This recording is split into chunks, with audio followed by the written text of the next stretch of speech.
Halo pemirsa, pada kesempatan kali ini saya akan membahas tentang kuliah bahan konstruksi. Salah satunya dalam hal ini adalah untuk kekuatan bahan. Jadi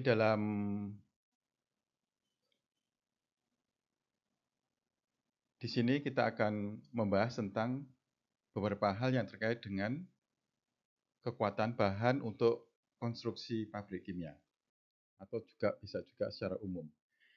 Nah, yang paling penting dari sifat bahan untuk konstruksi ini adalah sifat mekanik.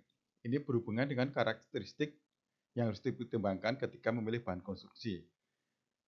Misalnya tentang kekuatan, ini bisa kekuatan luluh dan kekuatan tarik, kekakuan, modulus elastisitas atau modulus yang, keuletan, ketahanan terhadap patah atau putus atau rusak, kekerasan, ketahanan terhadap gesekan, kemudian ketahanan pelan dan terhadap perambatan atau grip.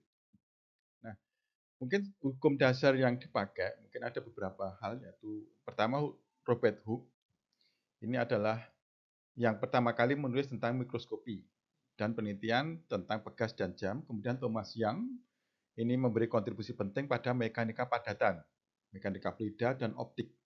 Kemudian Simon Denis Poisson, ini adalah ilmuwan Prancis abad ke-19 yang kontribusinya luar biasa dalam pengembangan matematika mekanika padatan. Nah, sebelum masuk ke materi utama, mungkin kita perlu ulang terlebih dahulu tentang tegangan atau stres dan regangan atau strain. Jadi ketika sebuah benda padat ditarik dengan gaya F, baik ke atas dan ke bawah, maka tegangan ini adalah gaya dibagi dengan luas permukaan. Itu luas permukaan yang tegak lurus dengan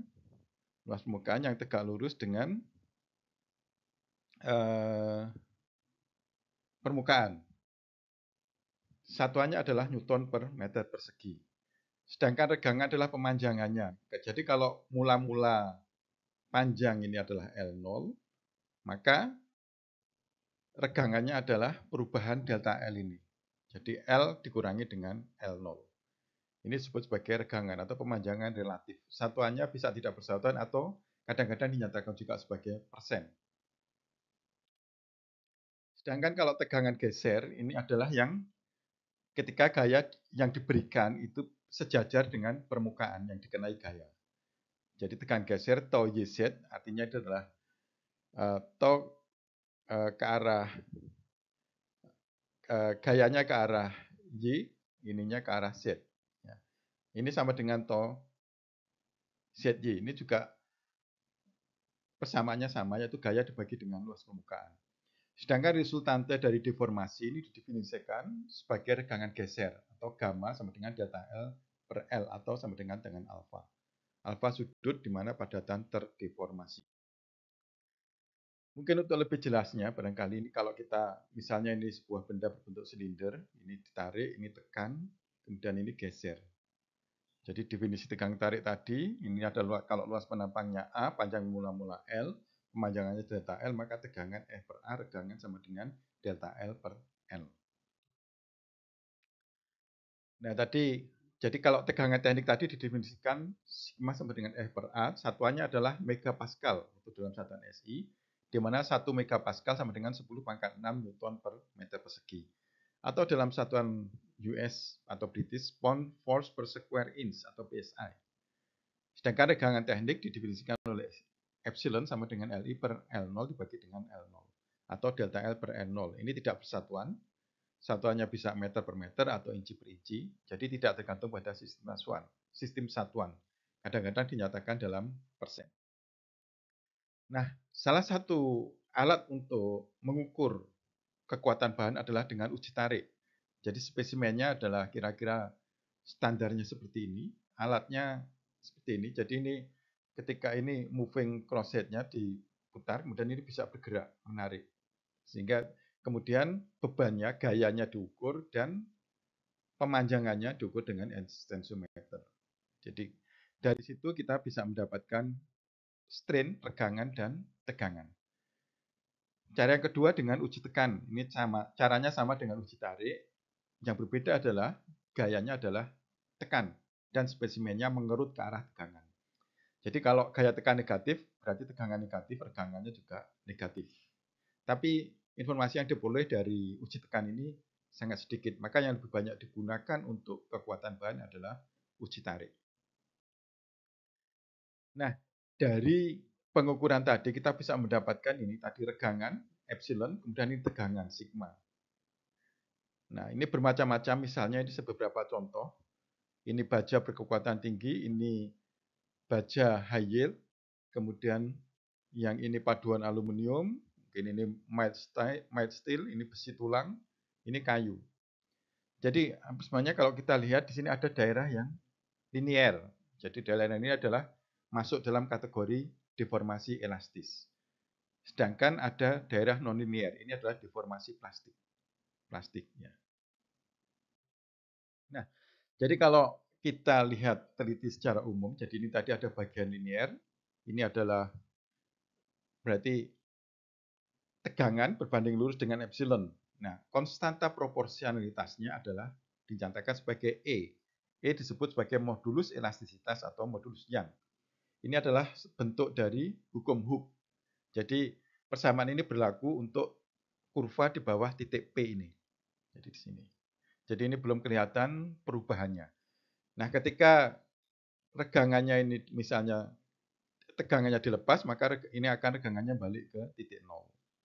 Jadi modulus Young ini adalah salah satu parameter perancangan penting untuk menghitung defleksi elastis. Jadi kalau modulus elastisnya besar, bahan semakin sulit ditekuk, semakin kaku.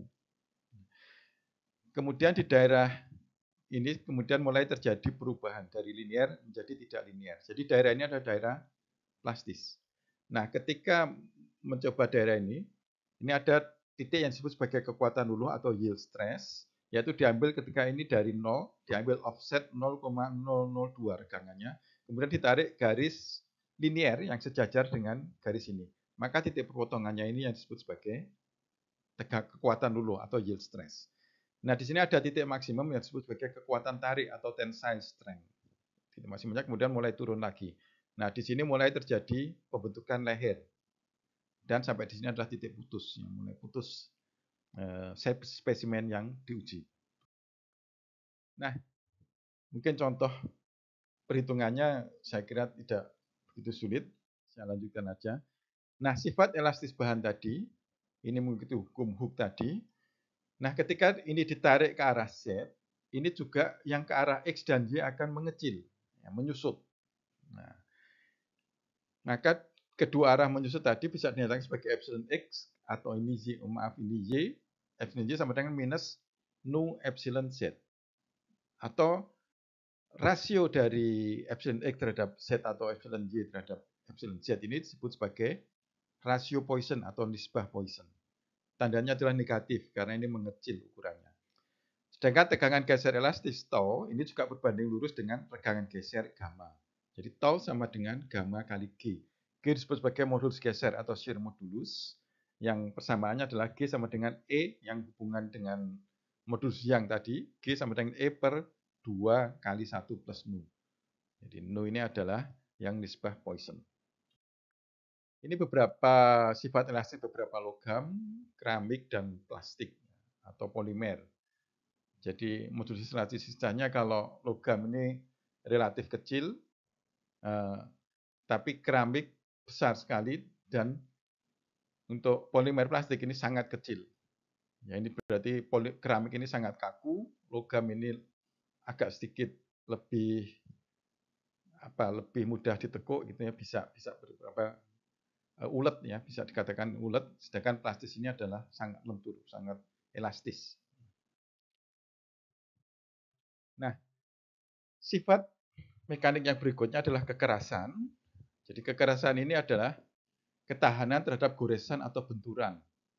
Ini menjadi sifat penting jika peralatan dirancang untuk menangani padatan kasar atau cairan yang mengandung padatan tersuspensi yang mungkin menyebabkan erosi atau pengikisan.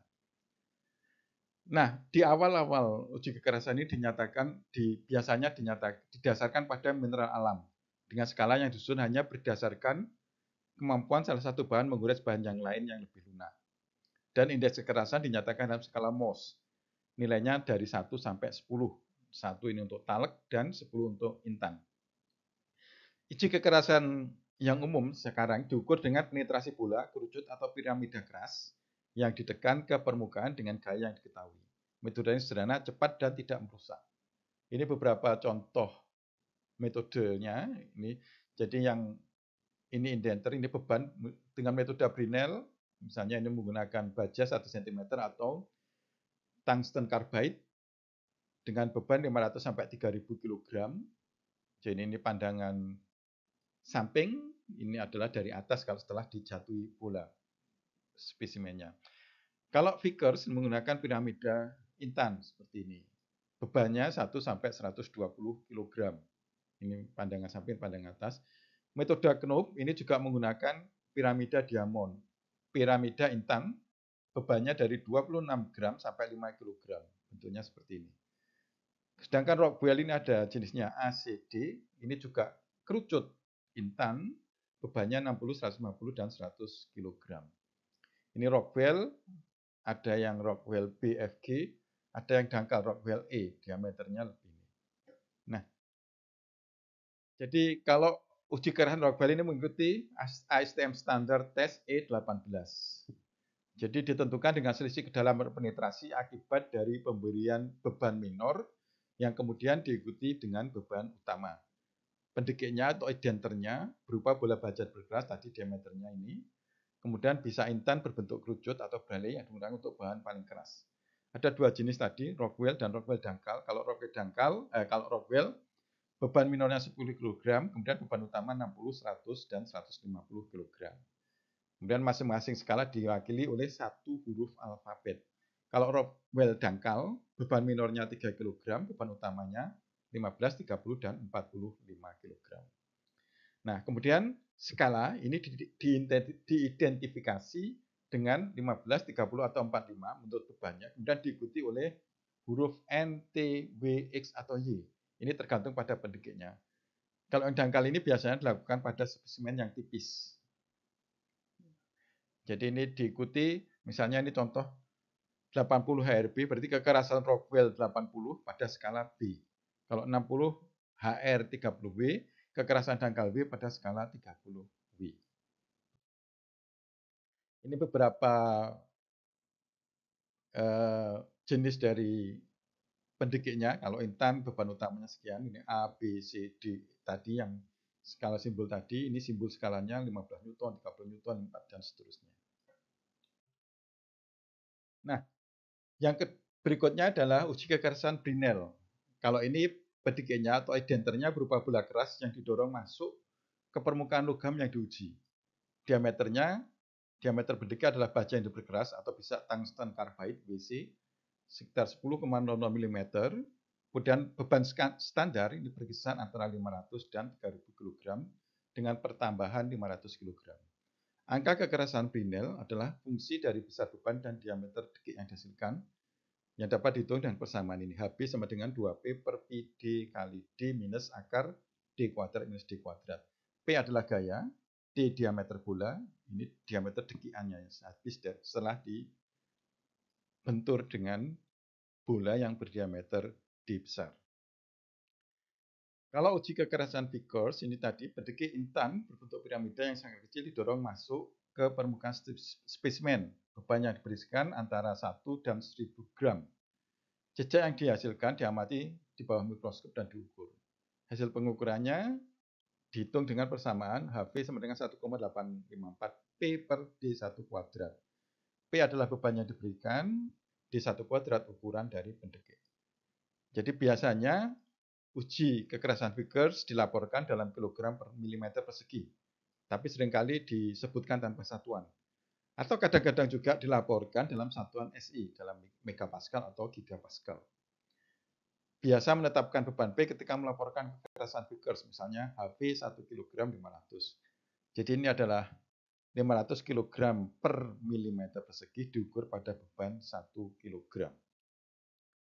Kalau uji kekerasan Knoop, ini adalah varian dari uji Vickers. Nah, ini dirancang untuk mengukur kekerasan sampel tipis. Misalnya penampang lembaran tipis atau lapisan. Untuk tujuan ini, piramida diganti dengan pisau intan. alat dan metodenya sama seperti uji Vickers dan dihitung dengan persamaan HK sama dengan 1,42 P per L kuadrat.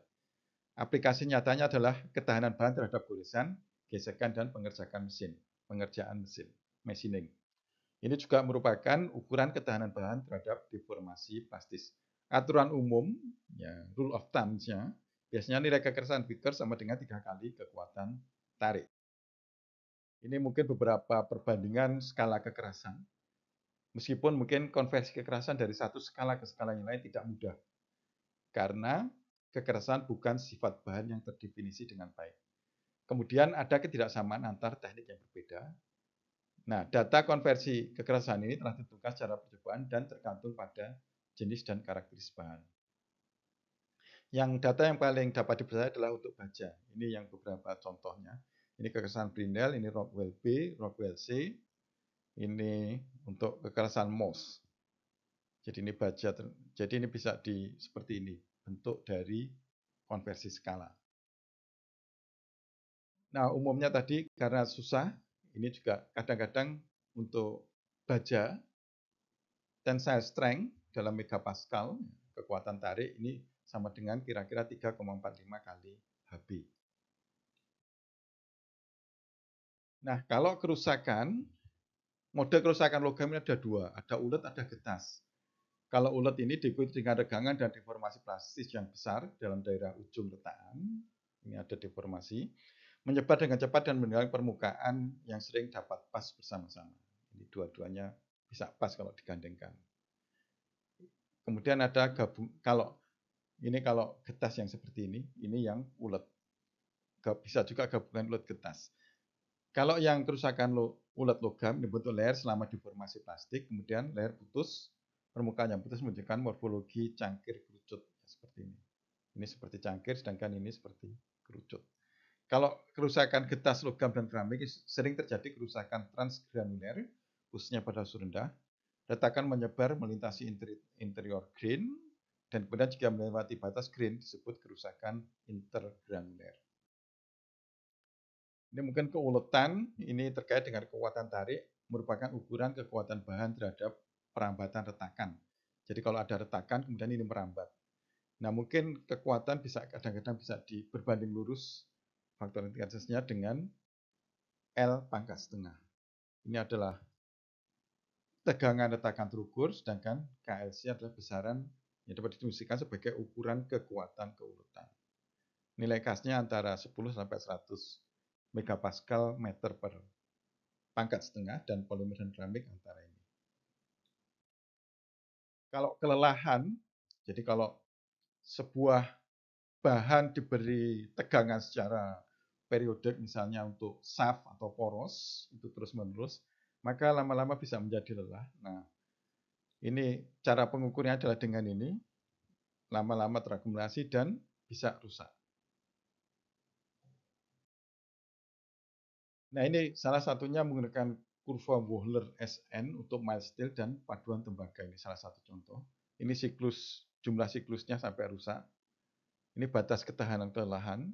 Ya, ini rentang tegangannya mili megapascal, ini mild steel, sedangkan ini adalah logam non besi. Ini salah satunya adalah paduan tembaga. Ya. Kalau perambatan atau creak, ini adalah pemanjangan bertahap bahan pada tegangan tarik tunak atau steady pada periode waktu yang lama.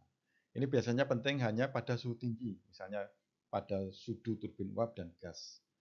Nah, kecepatan perambatan tegangan ini tidak berbanding lurus dengan tegangan, tapi mengikuti hukum pangkat seperti ini. Gamma sama dengan D epsilon per dt sama dengan K sigma pangkat M. K adalah tetapan dan pangkat M adalah dalam kisaran 3 sampai 8. Mungkin bisa juga dengan mengikuti persamaan seperti persamaan Arrhenius. Nah, kalau pengaruh suhu terhadap sifat mekanik, jadi kekuatan tarik dan modulus elastisitas logam ini semakin kecil dengan naiknya suhu. Nah, kekuatan tarik baja karbon rendah untuk karbon steel misalnya ini adalah sekitar 450 Newton per milimeter persegi pada 25 derajat Celcius, kemudian turun menjadi 210 Newton per milimeter persegi pada 500, dan nilai modulus yang 250 Newton per milimeter persegi pada 25 turun menjadi 150.000 Newton per meter persegi pada 500 derajat. Jadi dengan perubahan suhu, nyata kekuatannya juga bisa turun. Tapi kalau pada suhu rendah, logam umumnya ulet, dapat gagal dengan cara menjadi getas atau rapuh, menjadi bisa pecah. Terutama ini untuk logam dengan kisi atau body center kubik atau BCC, atau yang berstruktur face center kubik atau FCC atau heksagonal. Ini untuk pabrik karyogenik, penyimpan gas, ini terutama ya. Kalau ketahanan perlambatan ini juga penting jika bahan dikenakan tegangan tinggi pada suhu tinggi. Baik, demikian tadi yang bisa saya sampaikan tentang beberapa parameter penting dari kekuatan bahan. Sampai ketemu pada materi yang lain. Terima kasih atas perhatiannya.